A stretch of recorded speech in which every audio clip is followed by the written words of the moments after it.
Howdy, guys, and welcome to Cliff Notes, and welcome to night number 32 of the overnight feed recaps for Big Brother season 26. A good Monday morning to y'all. All right, today we've got veto ceremony. A lot of conversations taking place on will the veto be used? If the veto is used, who's it's going to be used on? Who's the actual target versus who's the pawn? A little intentional misdirection going on that's confused the issue a little bit for a few people. We're going to talk about all of that. Before we do, just as a reminder, we've got Tucker as HOH. Tucker also won the veto, which means he has full power. Today, he can choose whether or not to use the veto. If he does use it, he gets to choose who goes up in the place of whoever he uses the veto on. So Tucker's fully in charge, and he's planning to take care of it. It could be a glorious, fun Monday. Of course, we'll miss it. We never get to see the veto ceremonies, but we'll hear all about it. We'll certainly see the repercussions. So with that being said, let's talk about the live feeds. We'll pick up about the time that the TV episode was shutting down last night. So early evening through the rest of the night. A few conversations, a few people getting a little nervous right now, as they should be. All right, we'll start off with Chelsea and Brooklyn.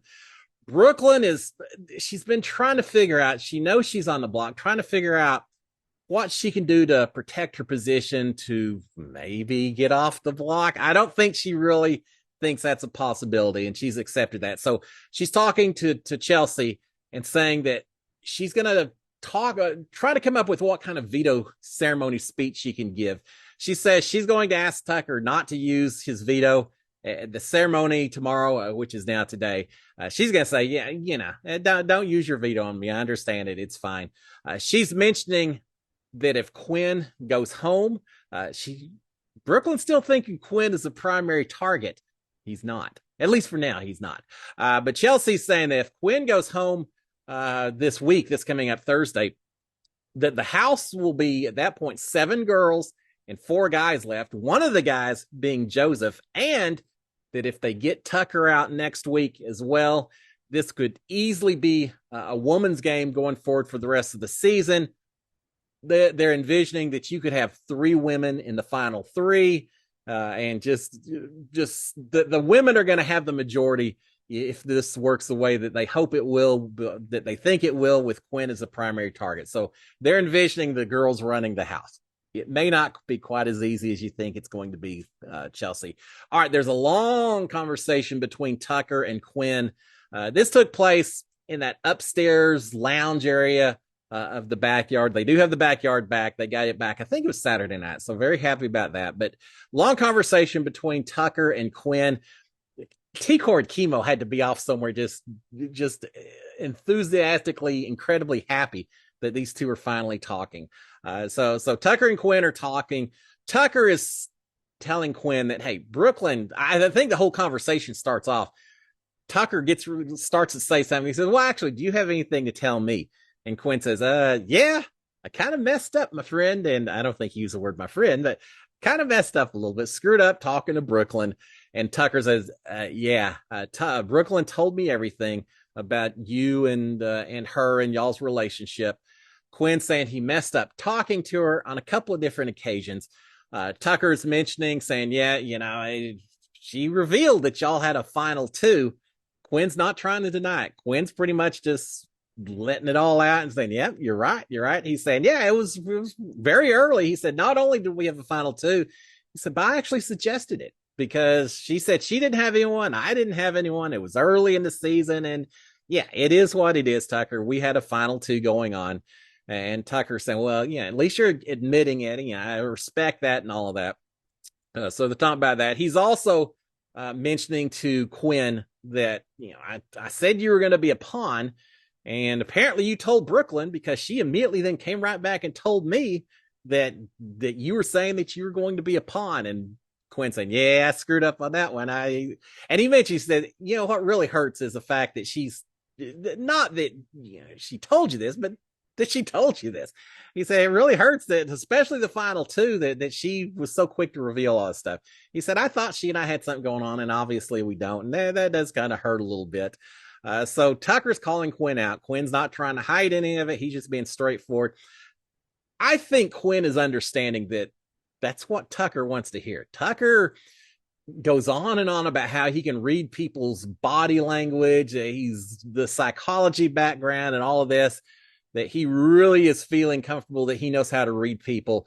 And with that in mind, I think Quinn's understanding that Tucker likes to be told that you're right, that you read me correctly, that you figured it. Sherlock Holmes, you figured it out. I think that's kind of what makes Tucker tick at times. And so Quinn is certainly going along with all of that. Quinn, again, is saying that he's a little shocked and hurt that Brooklyn sold him out the way she did. Tucker is saying he appreciates it that you came clean with all of this. He said, Brooklyn and Chelsea certainly didn't come clean, but I'm glad that you came clean, Quinn. Tucker is asking Quinn, saying, did you screw with my clothes? And Quinn said, no. Quinn is quick to say, it was not me. It was not me. And Tucker shuts him down and says, I know it wasn't you. He says, I actually knew it after like the second time I asked. He said, I just wanted to ask again. I wanted to continue to play up the story a little bit. But I know it wasn't you. I know it was Brooklyn that did it. And so I think Quinn's feeling better about that. Tucker's saying he knew it was Brooklyn, but he just wanted to make it look like Quinn was continuing to be his main beef. But he's also telling Quinn that, hey, I'll make amends for it tomorrow. In other words, at the veto ceremony, I'll make amends for it. He said there's going to be a lot of stuff that's going to be revealed tomorrow, that this game can be played a lot cleaner than some people are playing it right now.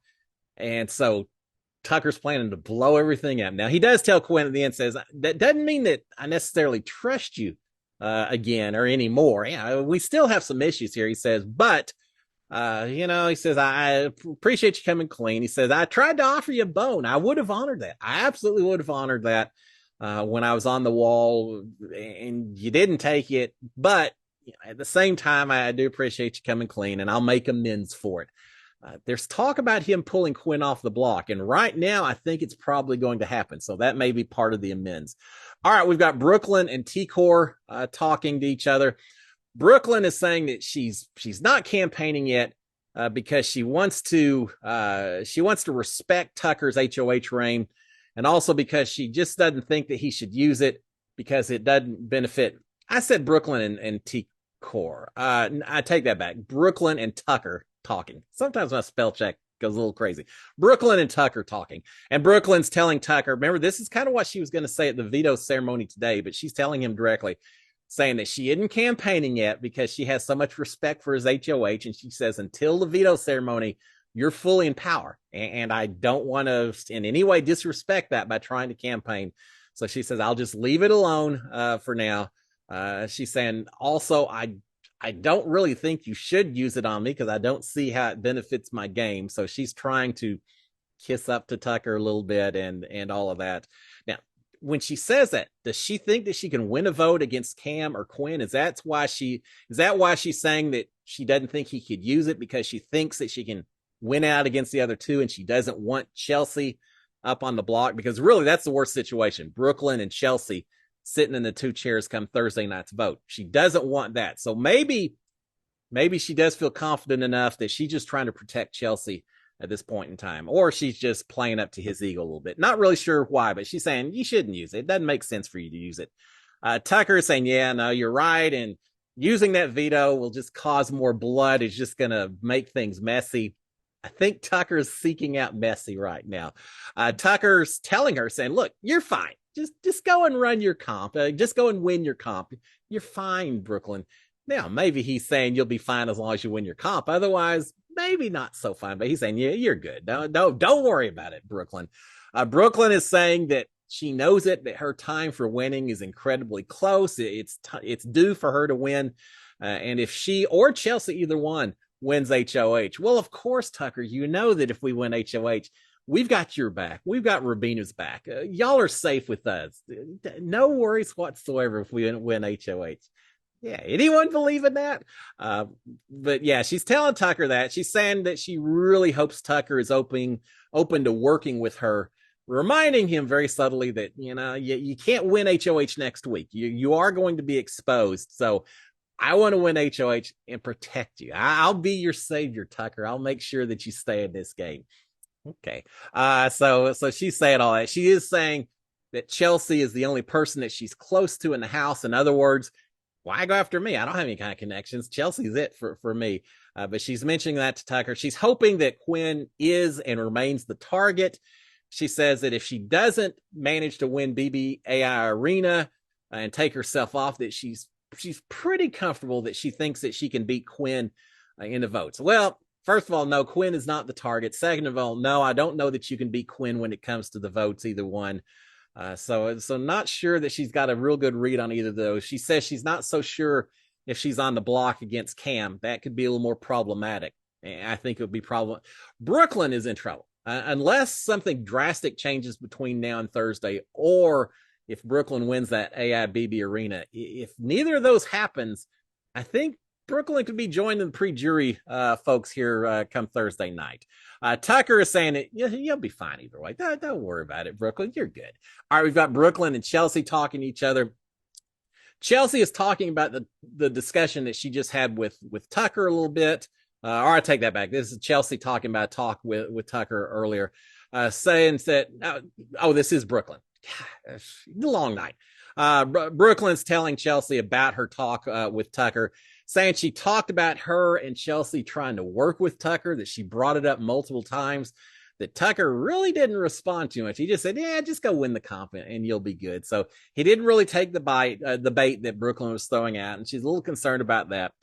Chelsea is talking about the fact that she ran into T-Core a little bit earlier, mentioned that she was, I think this was back in the Rock bedroom, but she talked to T-Core about T-Core trying to work out. We've seen her trying to do push-ups and all that. Chelsea says that she told T-Core how impressed she was with T-Core's workout, and it was motivating her to try to do something similar. But then she's telling Chelsea that, or telling Brooklyn that as soon as T-Core left, all she could think about was how nice must it be to only have to worry about working out, not to be worried about your position in the game and all of that.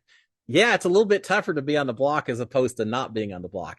I hope everyone in this house eventually gets a chance to understand that more fully than some of them do right now. But she's saying, yeah, I was trying to be nice to T-Core, but yeah, it must be nice that she didn't have to worry about anything beyond that. Chelsea is saying that she's really having a hard time being nice to people in this house that she doesn't like.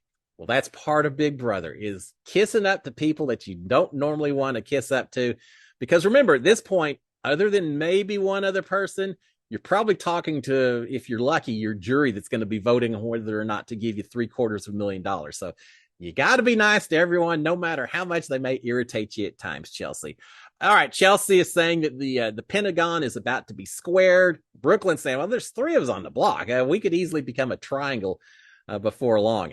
Before long, you could be a singular point of non-existence at the rate this is going. All right, Brooklyn is saying that right after Chelsea and Cam were play fighting, apparently they're playing with a towel, just goofing off.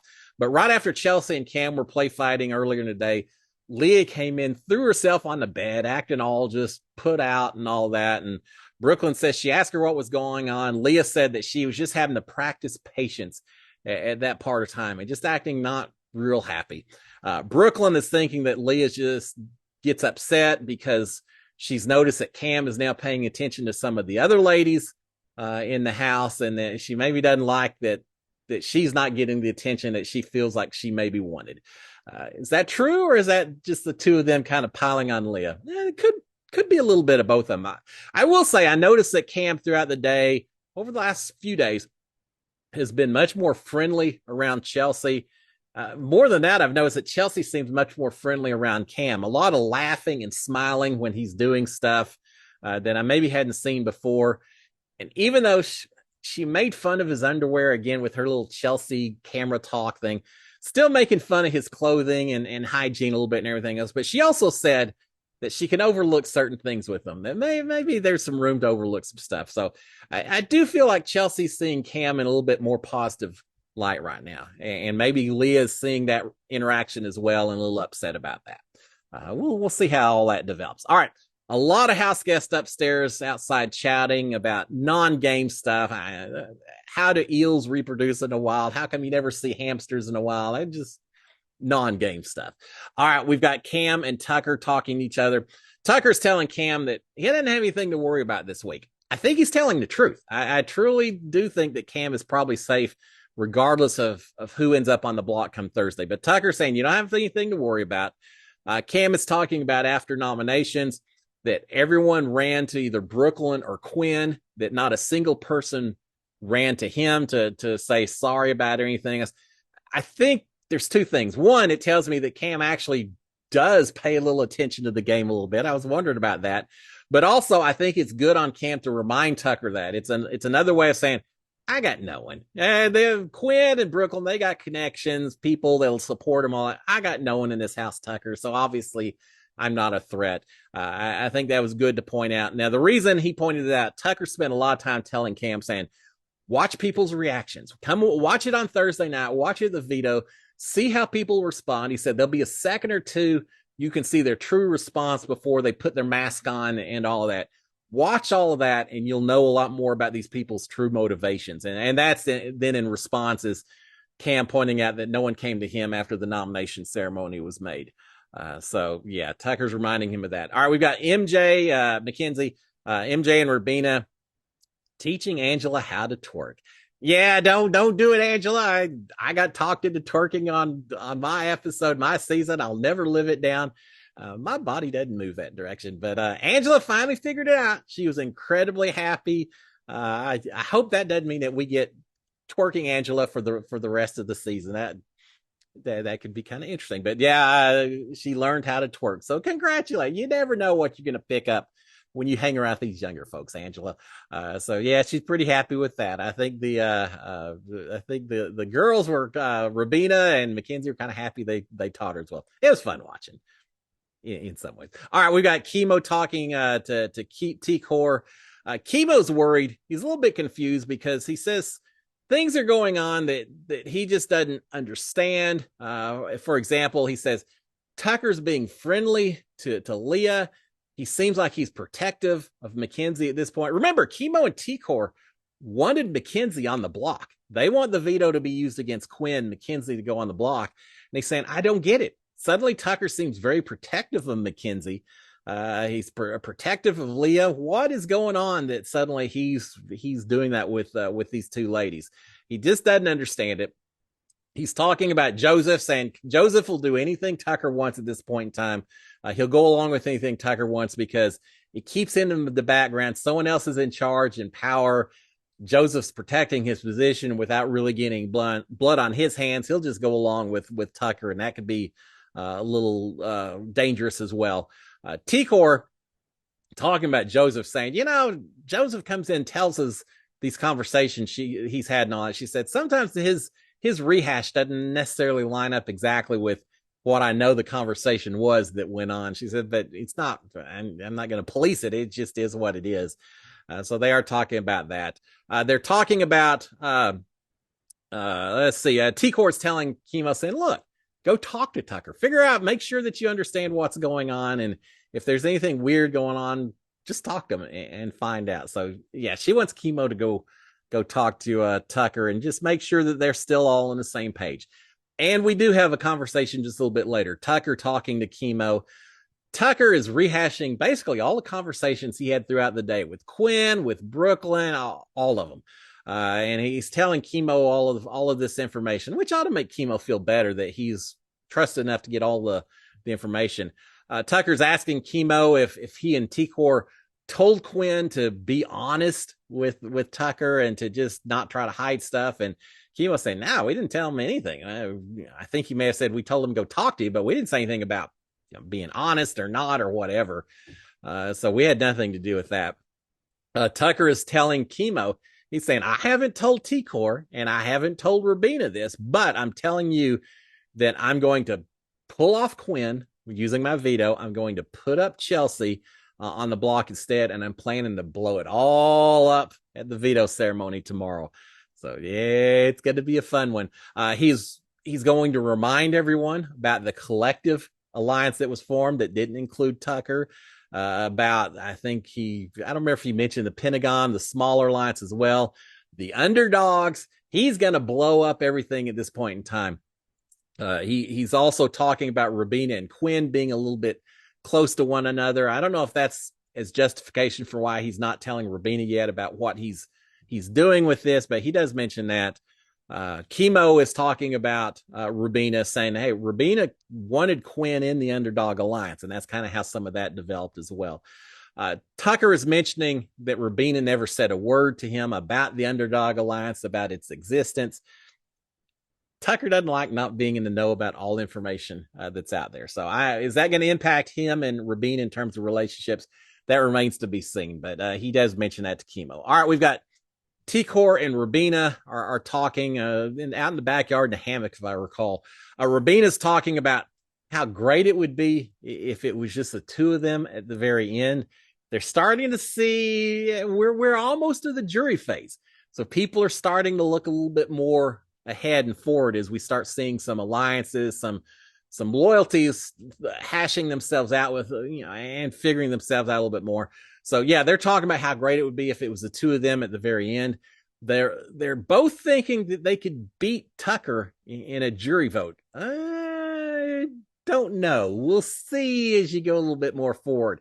They each may have their own motivations for why they think they could beat Tucker at the end of this thing. They did not vocalize it, but I do wonder if some of it could be them seeing the same thing that Brooklyn and Chelsea saw, that the women potentially could outnumber the men at this thing when you're talking about jury or anything else. But they're both feeling like they could probably beat Tucker in a jury vote, and they're saying Tucker would respect that if he lost at the end of it. I think it's going to be a little tougher than they think. Tucker, if he makes it to the end, tough to argue against him. All right. T-Core is saying that they need to secure their safety for a few more weeks. If they can just make sure they position themselves right for the next few weeks, they should be good going forwards for heck to the very end, I suppose. So just a few more weeks of work, and then they kind of coast after that. She's saying that she knows there was an alliance without her, which she's talking about the Pentagon, and that if any of these nominees question her about why she supports Tucker or why she flipped, if any of the nominees start questioning T-Core and everything that's gone on, she's gonna mention this inner alliance that she was not a part of, and use that as some of her justification for why she's done what she's done. Rubina is saying that she thinks the other side is going to try and pull her in and try to convince her to dump everyone on the current majority side and go back over with them. As much as they're being friendly to her and all that, she thinks that that's their strategy, is to try to pull Rubina in. All right, we have upstairs, I guess they're calling it the 6th Avenue Alliance meeting in the HOH room, but they're missing Joseph. Now, with Joseph gone, it's not the 6th Avenue. It's just the tanks, right? Short for fish tanks. I still don't like that Alliance name, but it is what it is. So you've got the tanks meeting at this point in time. Angela, very happy to be part of the team. I think she was a little freaked out because, I can't remember who it was. I think Joseph maybe had kept asking, how are you doing and all of that. And she found out later that Tucker had said, hey, make sure we include Angela in this stuff. And so she's feeling good that people are trying to be inclusive of her, including this meeting itself. She's happy about that. But Tucker's talking to the rest of the Alliance. He's talking to Brooklyn earlier in the day, saying that some people are playing dirty, disgusting games. They're being bullies. I think he's talking about Brooklyn. He's not real happy with her. So he mentions that. He's telling everyone now at this point in time that he's going to use the veto on Quinn, but that no one can tell Quinn, because he wants Quinn a little bit nervous and not so sure until last minute, because he thinks that'll help make Quinn more loyal to them on down the road. T-Core and Kim will have to be happy to hear this, that he is going to use it on Quinn, as they've been pushing for forever. He's saying that if Cam is on the block versus, here's the part. They like hearing that. He also says, though, he's going to use it to pull Quinn off the block and put Chelsea on the block. Now, T-Core hadn't said anything, but that's not what she wants.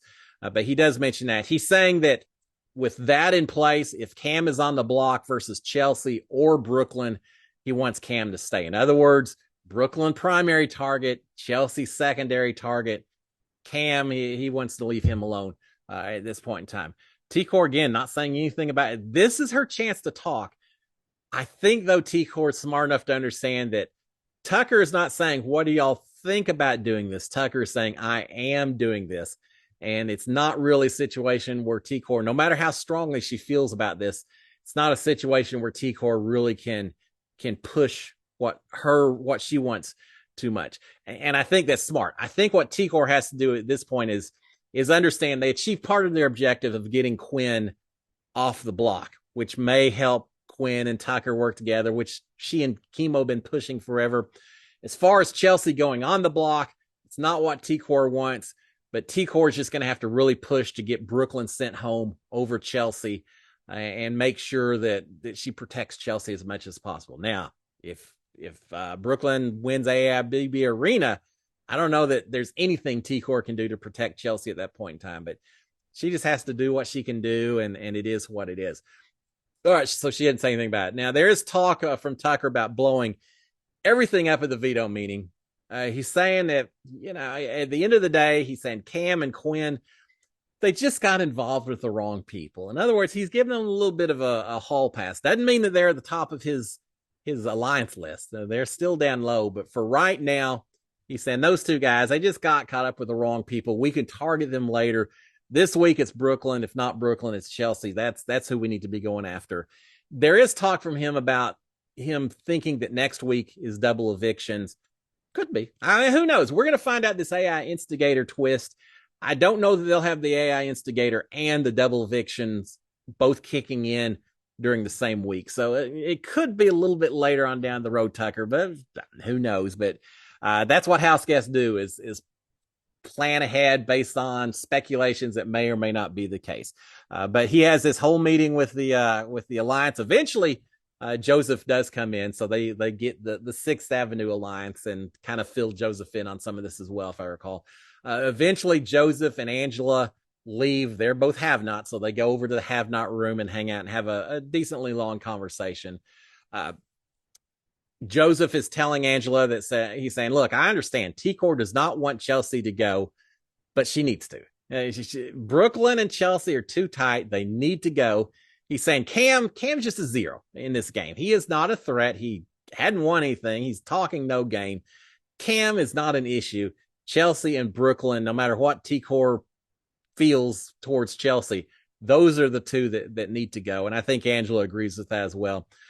They are talking a little bit about Quinn, that Quinn has just made final twos with everyone.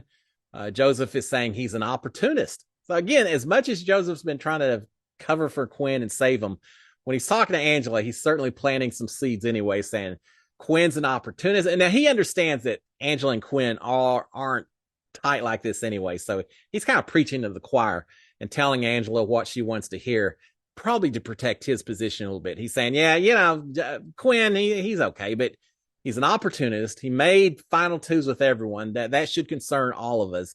He says a tiger doesn't change its stripes. If he did that at the start of the game, why would we think he's not going to continue to do that? He's just going to hide it better. And Angela's saying, well, I agree. She said, but just Tucker notices that. Tucker notices he's going to be aware of that as well with Quinn. They agree that they're going to talk to Quinn tomorrow. I can't recall what the conversation was on that. They're going to have some conversations with Quinn and figure out where his head is at. Oh, no, I take that back. They're not going to talk to Quinn tomorrow. They're worried.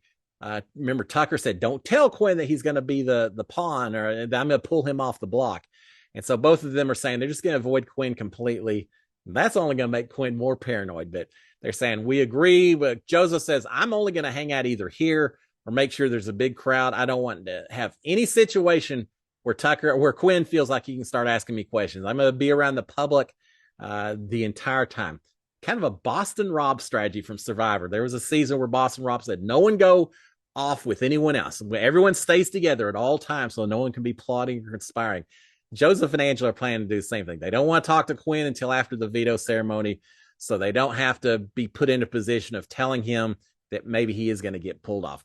So there you have it, guys. Lights out by 4 o'clock Big Brother time or so. It turned into a late night, but it's just, again, a lot of conversations about will the veto be used or not. Sounds like it will be. And if so, who's it going to be used on? Chelsea. So we should, at the end of the day, have Brooklyn, Chelsea, and Cam on the block. Yeah, the Pentagon isn't looking so good. We'll see if Quinn can figure out a way to finagle his way out of the difficulties that his side is facing right now. We shall see. But Quinn should be good. The other three, not so much. And there you have it, guys. I think there's going to be a lot of fireworks today at that veto ceremony. We'll miss it, but we're going to hear about it all afterwards. And I will be here tomorrow morning to let you know all the chaos that happens when Tucker blows this thing up. Now, we'll be back tomorrow to cover the overnight recaps. But tonight, Cliff Notes Live, 8 o'clock Eastern, 7 o'clock Central. Any questions you have, opinions, comments, come on. We'll be talking Big Brother for a solid hour. I'm sure we're going to be talking about this video a lot. They'll be live tonight, 8 o'clock Eastern, 7 o'clock Central. And then it'll be out on YouTube as a replay if you want to check it out later. So Cliff Notes Live tonight, then the overnight recap tomorrow morning. Guys, y'all have a fantastic Monday. I'll see y'all this evening. Until then, SKD 143. Cheers, my friends. Bye.